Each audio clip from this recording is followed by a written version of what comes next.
আসসালামু আলাইকুম রহমতুল্লাহ।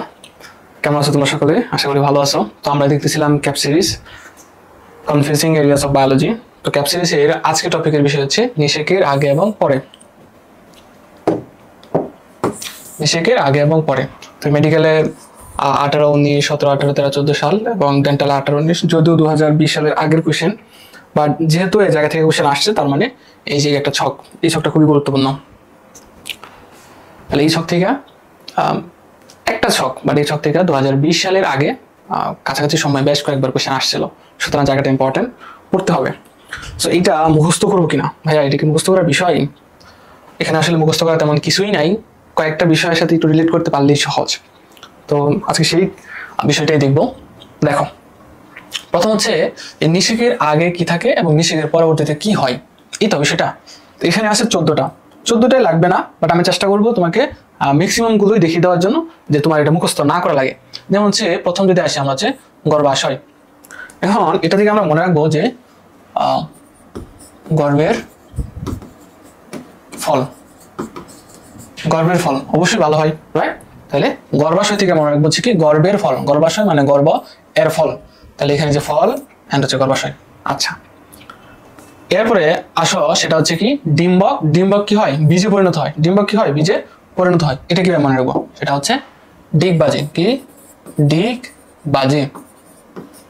দেখো এখানে একটা শব্দ ডিম্বক আর একটা শব্দ আছে ডিম্বাণু। কি আছে? ডিম্বাণু। তো এখান থেকে আমরা দেখো ডিম্বক, তাহলে ডিক, এই যে ড এবং ক, এই দুইটা শব্দে আছে। এখানে দুইটা শব্দ আছে, ড এবং ক। এখানে দেখো কি আছে? ড এবং মূর্ধন্য আছে। সুতরাং এই ডিম্বক আছে, এই ডিগবাজি। এই ডিগবাজি আবার এই ডিম্বাণুর সাথে মেলায় না, ঠিক আছে? এই ডিম্বাণু থেকে কিভাবে মেলানো যায়? দেখো এই ডিম্বাণুর ক্ষেত্রে এখানে আছে বাণু। কি আছে? বাণু। বাণু মানে ভ্রূণ। বাণু মানে কি? ভ্রূণ। তার মানে যখন ডিম্বাণু শব্দ আসবে সেটা হবে কি? ভ্রূণ। যখন ডিম্বাণু শব্দ আসবে সেটা কি হবে? ভ্রূণ হবে। আর যখন ডিম্বক শব্দ আসবে ডিগবাজি, তাহলে ডিগ থেকে আসছে হচ্ছে আর ডিম্বক, আর বাজি থেকে হচ্ছে বীজ। এই তো হলো। এবার একটা জিনিস দেখো, সেটা হচ্ছে যেই জায়গায় ডিম্বক চলে আসবে সেই জায়গায় বীজ চলে আসবে। কি আসবে? সেই জায়গায় বীজ চলে আসবে। এই যেখানে ডিম্বক, ডিম্বক, দেখো প্রত্যেকটার মাঝে কি আছে? বীজ আছে। যেখানে ডিম্বক সেখানে বীজ আছে। যেখানে দেখো ডিম্বক রন্ধ্র, ডিম্বক, ডিম্বক, আবার ডিম্বক, তাহলে আমরা সবগুলো থেকে পাবো বীজ হবে। এই যে বীজ, বীজ, বীজ, বীজ। তার মানে ডিম্বক যেখানে থাকবে সেখানেই বীজ চলে আসবে। এখন বাকি অংশগুলো আমরা দেখবো আসতেছে। এবার আসো, তাহলে আমরা কি এই গর্ভাশয় দেখলাম, ডিম্বক দেখলাম, ডিম্বাণু দেখলাম, তিনটা হইলো, ফাইন। এবার এখানে একটা জিনিস মনে রাখা, সেটা হচ্ছে কি test exam. Test exam. Exam থেকে হচ্ছে এক্সাইন। এক্সাম থেকে হচ্ছে এই যে এক্সাইন। এক্সাম থেকে কি? এক্সাইন। আর টেস্ট হচ্ছে টেস্টা। টেস্ট থেকে কি? টেস্টা। তাহলে টেস্ট এক্সাম। টেস্ট এক্সাম থেকে কি? টেস্টা। আর হচ্ছে এক্সাম থেকে এক্সাইন। তাহলে এক্সাইন কি? এক্সাইন মানে বাইরের, তার মানে বহিতক। আর ডিম শব্দ আসলে কি হয়ে যাবে? বীজ চলে আসবে। তাহলে ডিম্বকের বহিতক মানে বীজের বহিতক। আর টেস্টটা কিভাবে মনে রাখবো? Test exam. ক্লিয়ার? মনে থাকবে? এবার আসো ইনটাইন। ইন্টার থেকে আমরা কি? ইন্টারটেক। ইন্টারটেক। তাহলে প্রথম ইন্টার থেকে ইনটাইন, ইন্টার থেকে ইনটাইন। ইনটাইন মানে হচ্ছে অন্ততক, আর ডিম্বকের কারণে সেখানে কি বীজ চলে আসবে? বীজের অন্ততক। ইন্টার থেকে তো অন্ততক, ঠিক আছে? আর ট্যাগম্যান। তার মানে টেস্ট এক্সাম থেকে হচ্ছে কি টেস্টা, যেটা হচ্ছে এক্সাম থেকে টেস্ট, আর ইনটাইন থেকে কি ট্যাগম্যান। এই দুটো মনে থাকবে তো? এবার আসো যে এই যে সেকেন্ডারি নিউক্লিয়াস। সেকেন্ডারি নিউক্লিয়াস এখানে কি আছে? দন্তাস্ব আছে। আবার এখানে দেখো শস্য, দন্তাস্ব আছে।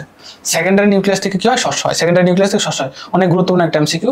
সেকেন্ডারি নিউক্লিয়াস থেকে কি হয়? শস্য হয়। সেকেন্ডারি নিউক্লিয়াস থেকে কি হয়? শস্য হয়। তাহলে আমরা এটা দেখলাম, এটা দেখলাম, সেকেন্ডারি নিউক্লিয়াস শস্য হয়। এবার আসো এখানে একটু দেখো যে আন্টির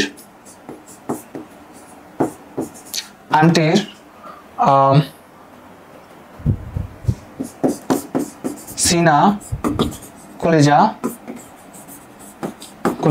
নষ্ট হয়ে গেছে। এখন আন্টির কেন হইলো? কারণ আন্টিরা কি সবসময় পিছনে লেগে থাকে। তো তুমি ভালো রেজাল্ট করবা, অ্যাডমিশনে চান্স পাইবা, তাও আন্টিরা পিছাবে না। তুমি খারাপ রেজাল্ট করবা, তাহলে তো মানে কাজ সারছেই। তাহলে আন্টিরা মানে একটু জ্বালা যন্ত্রণা করে বেশি, এই তো। তো ওই আন্টিরই কি হয়ে গেছে? তুমি যখন চান্স পাইছো তখন আন্টিরই অবস্থা হয়ে গেছে যে সিনা কলেজে এগুলো কি হয়ে গেছে? নষ্ট হয়ে গেছে। যে তার সন্তান চান্স পাইলো কিনা পাইলো ওইটা নিয়ে ম্যাটার করে না, ম্যাটার করে হচ্ছে আরেকজন চান্স পাইলো কিনা।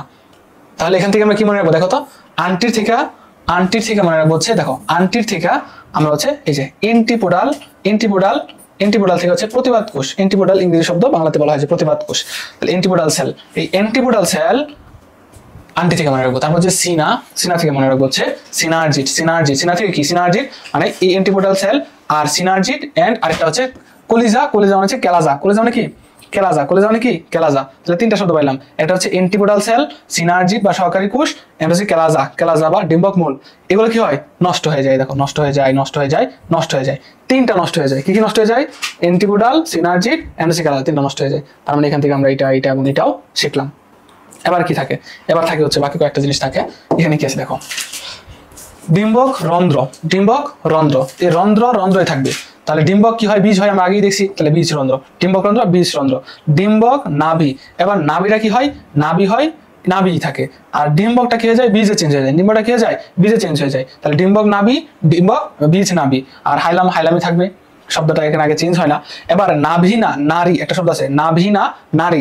দেখো নাভি আর নারী দুটো পার্থক্য রাখবা, ঠিক আছে? এটা হচ্ছে নারী। এবার নাভি, সেটা নাভি থাকে, কিন্তু নারী কি হয়?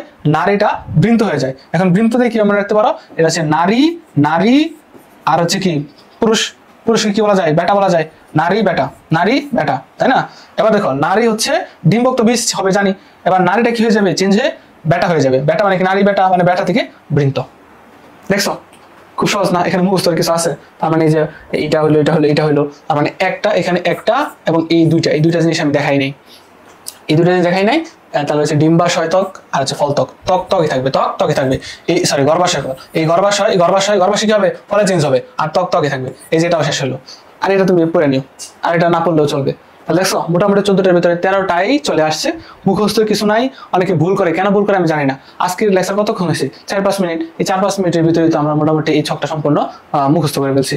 কি মানে প্রেশার হয়েছে? প্রেশার তো কিছু না, জাস্ট মানে রিলেট করা, যে কিভাবে হয়েছে রিলেট করতে পারলে পড়াটা সহজ হয়ে যায়। সো আমার মানে এই সিরিজের উদ্দেশ্য হচ্ছে এটা, যে গুরুত্বপূর্ণ টপিক যেগুলো মিস করা যাবে না, যেগুলো হচ্ছে অনেক প্রেশার হয় মুখস্থ করতে, সেগুলো সহজ করে দেওয়া।